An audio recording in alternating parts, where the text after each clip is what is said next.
Senyor Ibarra, 7 taon pala kayo nag-aral sa Europa.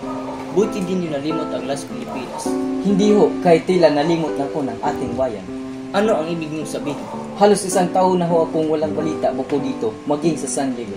Kaya hanggang ngayon, hindi ko pa rin alam kung kailan o ano ang naging dahilan ng pagkamatay ng aking ama. Don Ibarra, donde estas Europa?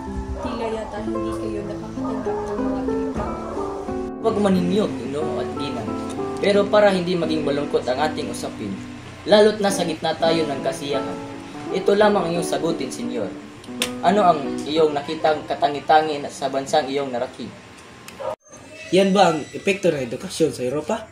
Nauumid ang dila ng tao na parabang isang pipi. Napansin ko lamang na ang kaunlaran o ang kahirapan ng isang mamamayan sa isang bayan ay katimbang lamang po sa kalayaan o di kaya'y kaunlaran nito. Yan lang ba ang natutunan mo? Ang tagal mo sa Europa, ang tagal ng ginugol mo nang naroon ka, yan lang ba ang iyong natatandaan? Huwag po sana kayong magtaka kung ganyan lamang ang pagtrato sa akin ng ginagalang nating kura.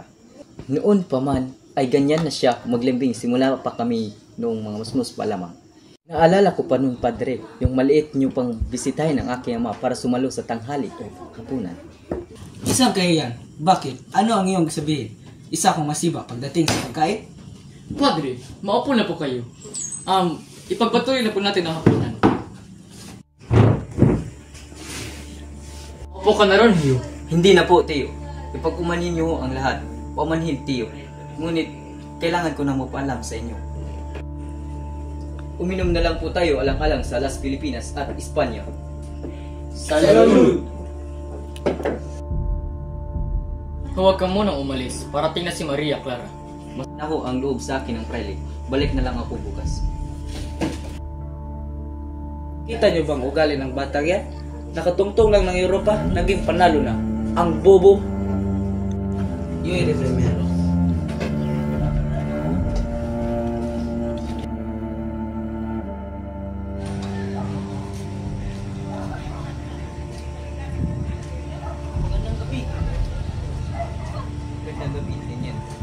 Huwag kang mag-alala.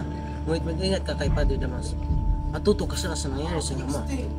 Pinalalaman ba kayo tungkol sa nangyari sa aking ama? Kaya nang alam na lahat ng iyong ama ay namatay sa kaluluwa. Imposible. Marangal at respetadong tao ang aking ama. Kaya't wala akong nakitang dahilan upang siya ay makulong. Nakakatiyak ba kayo na kilala niyo talaga ang aking ama? Sa isang mabait at laing na asahan, ngunit nagkaroon siya ng isang matinding kaaway. At siya rin ang dahilan kung bakit nawasak si Don Rafael. Tiago, akala ko ba'y panauhin mo rin ang bagong tugan ng San Diego? Opo, Padre Sibila. Tiniyak niya po sa akin na darating siya. Bigla yatang nawala ang kliyente. Kung sa bagay, hindi naman kawalan ang yun bigente. Hindi po ba, Padre Damaso, kay taganin na aking tanda na rin sa kawal at servisyo gubernamental. Pero ayun, kliyente pa rin.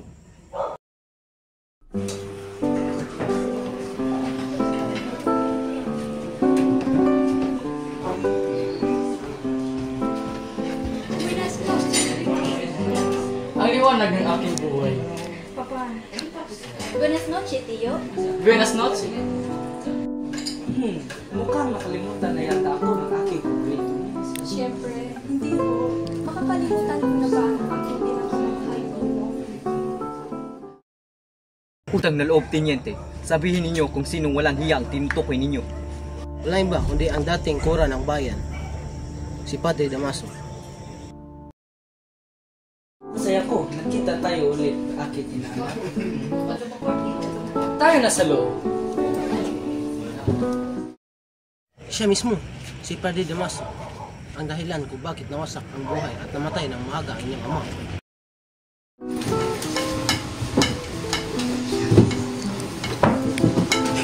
Magandang gabi, Maria. Magandang gabi ho, Padre Sibila. Magandang gabi ho sa inyong lahat. Magandang gabi. Maria Clara, eres hermoso. Dalagang-dalaga ka na at napakadilag. Siyang tunay. Buti pang umupo ka na at kumain, Maria. Susunod lang ho ako ninyo. Kailangan ko lang pong kausapin si Papa. Tia, kayo muna ang bahala kay Victoria. Sige, halika na, Victoria.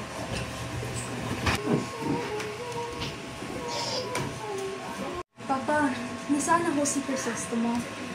Kakalis lang ng nobyo mo. Sayang hindi kayo nag-abot. Bakit po? Nasaan na po siya?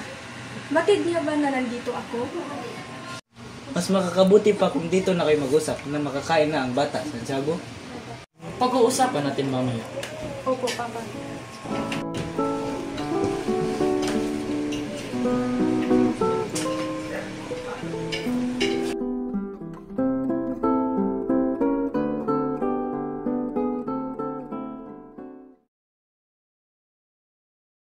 Hindi ko lubos maunawaan at ang lahat ng inyong isinalaysay. Si Padre Damaso, ngunit umalis ako matalik sila magkaibigan ng aking ama. Hindi ko rin lubos maunawaan kung paano nagsimula ang kanilang alitan. Pero meron akong kutob na dahil ang iyong ama ay marunong makisama sa naglingkod gobyerno. Bagay namin ang sama ng kota. Makinig kayo, ikwento ko sa iyo kung ano nangyari siyang ama at kung bakit nawasak ang buhay niya. Nativo estupido. Perverte! Ginoo, hindi nyo dapat sila saktan ni isang paslit.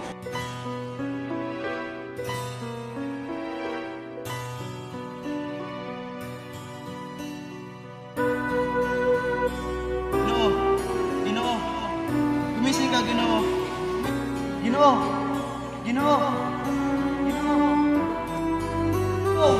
tulungan niyo ako!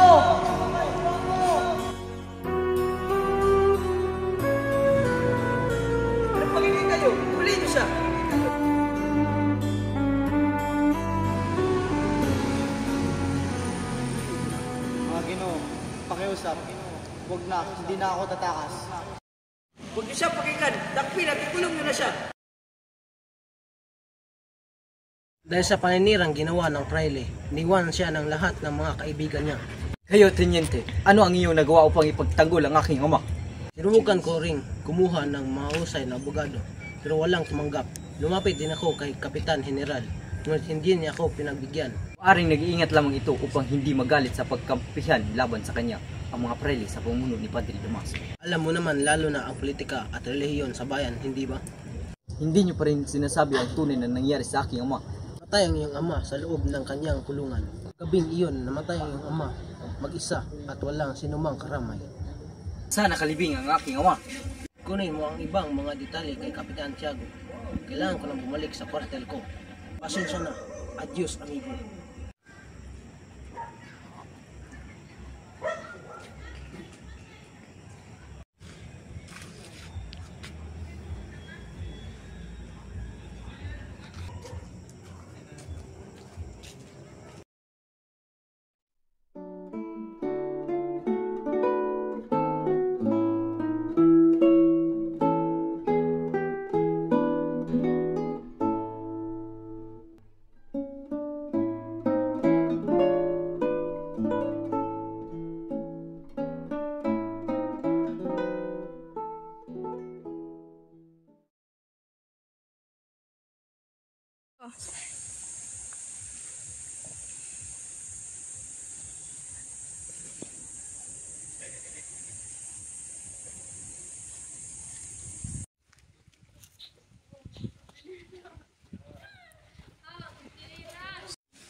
Nasa na ho, Mang Adong?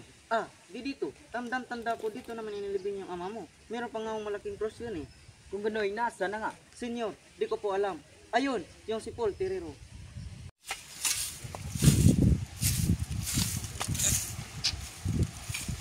Bumanhin din o. Ngunit alam niyo po ba kung sino naglipat sa libingan ng aking ama? Merong malaking krus yun. Wala na ang cross na yan, Ginoo.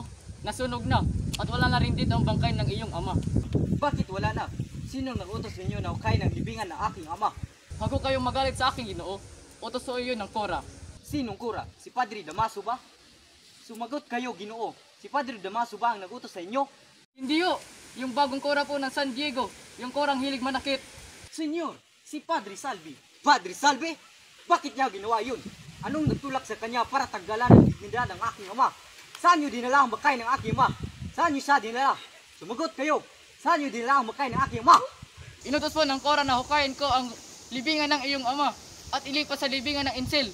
Inilipat nyo si Don Rafael sa libingan ng di binyagan. Insulto sa kanya yun. Pero hindi ko naman yan tinuloy. Tama na ho, mga Adong. Paumahin na po, Senyor. Saan siya nakalibing ngayon?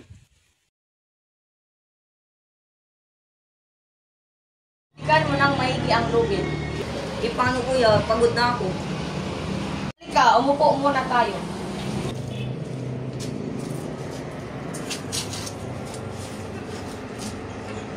Ilan ba ang sasawarin mo ngayon kuya? 2 piso.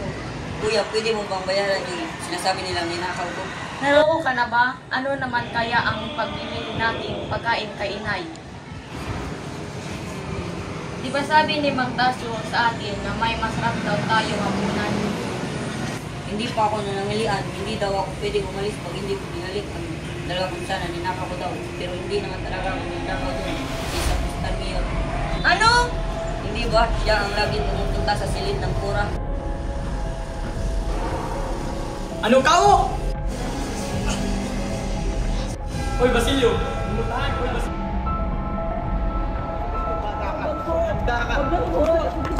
Inay!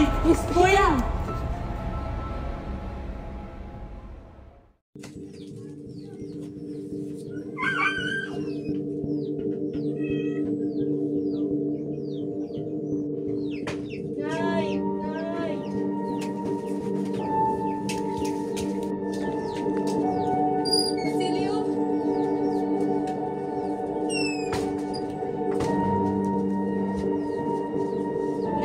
Crispin po. Bakit? Ano nangyari sa iyong kapatid? Apo ng Sakristan Mayor si Crispin. Bakit? Di po kasi ng Sakristan Mayor na nagnakaw daw po si Crispin sa kura. Hindi ko po alam kung saan dinala ng Sakristan Mayor si Crispin. Po, pinarantangan nilang magnanakaw si Crispin ko. Kaya mo na sila, Basilio. At magkikiusap mo sa pura bukas. Halika na at kumain ka muna.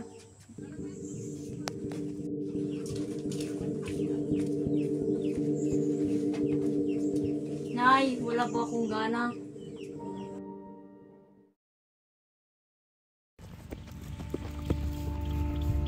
Ikaw ba si Sisa?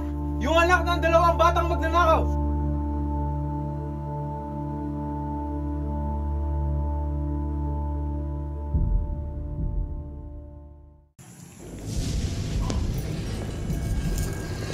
Crispin!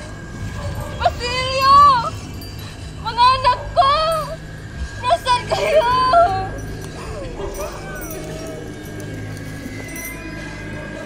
Crispin!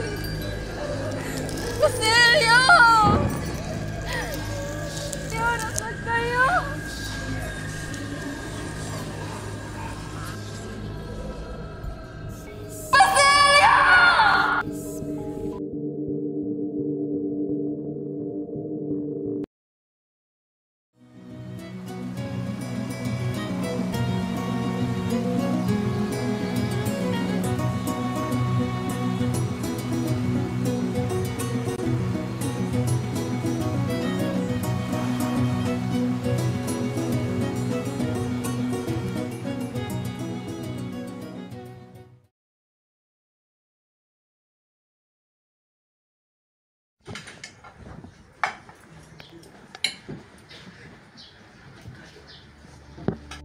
Alam niyo ba yung mga Indio? Yung mga yan, matutulong ng kaunti o makasta. Akala mo ay magsimo. Katulad ng mga tuta na nakapag-aral daw sa Europa. Padre, ngunit si Don Crisostomo Ibarra ay nangaan ng mga opisyalis at ng ating mga gobyerno para sa kanyang pagiging pilantроpo. Ba? Bakit? Makakarating ba ng langit yung mga nagbabanalan? Ang mga nahaluan ng ilang purong patak ng dugong Espanyol? Ang mga nabiyayaan ng ilang real? Akala mo kung sino ang makinang lahat at pinagmamalaki ay dala siyang pagbabago. Tulad ng kanyang ama niyang namatay sa kanto, nag-iisang namatay at ipinapatapon pa ngayon sa ilog. Sigurado ako na sa ilalim na yung ng lupa. Pagkalalim-lalim, abot na doon sa impyerno. Haha!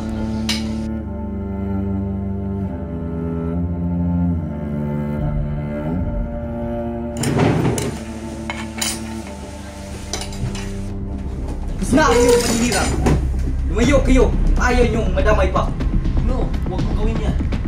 Di kung kayo rin ay may minamahal isang ama, kung kaya't pagtatanggol niyo rin siya sa paglilibang sina ng isang Fraile. Minahon ka!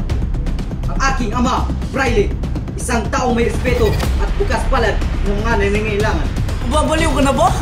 Tao na may respeto sa bawat tao, pobre man o mayaman. Don Rafael Ibarra na may kiligan at integridad na hindi kaya masakin inuman kahit na naula ang kanyang bangkay o libingan. At kayo, Fraile, ninyong rebelensya, minsan ay tinuring na mahal na kaibigan ng aking ama. Hindi ba't bukas ng pintuan ng aming tahanan para sa iyo anumang oras? Hindi ba't anumang hilingin ninyo na panatid ay binigay ng aking ama? Ngunit ano ang giniti ninyo? Kasuklam-suklam ang iyong paglapastangan sa kanya. Kung kahit ako'y pagod na sa pagtitipid. Diyan lamang kayo. Hindi pa wasto ang pagtitipid ko sa iyong revelasyon na walang gala. At ngayon, gusto mo siya rito upang siraan ang aking ama. Pakiusap! Utang na loob! Tama na, Crisostomo! Makaawa ako. Tama na! Utang na loob, Crisostomo! Isipin mo ang ating kinabukasan.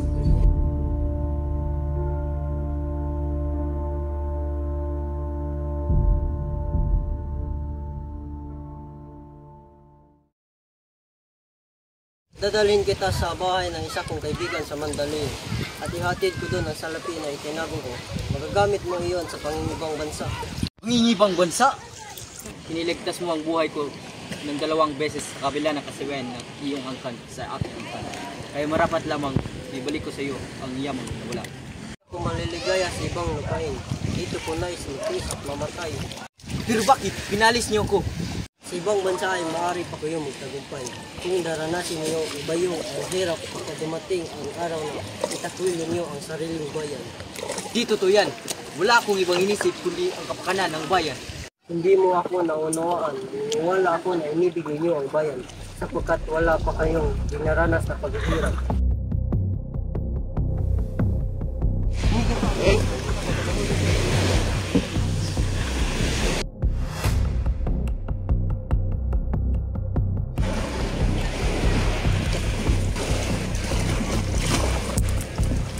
Gusto mo ikaw na mamakas sapagkat natanong ako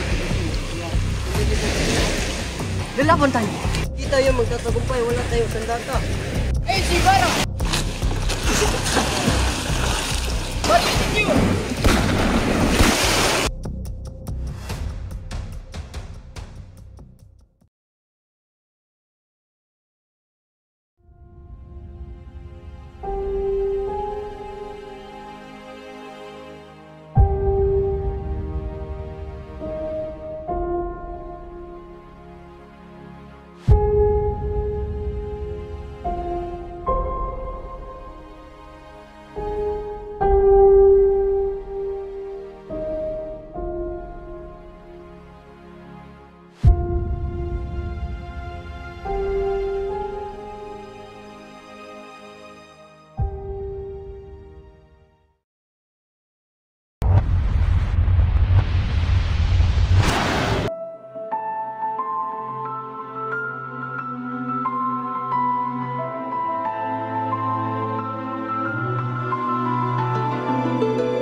F5, F5.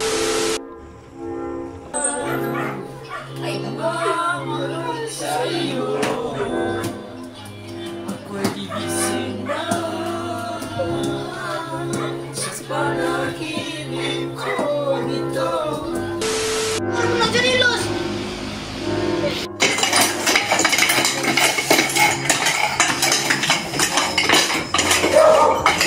Pero meron akong kutob. Kutob? Tagos 20 ang kilo.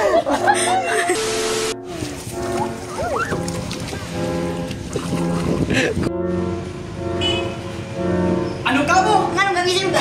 father. Padre, three father. Ayun, bangga.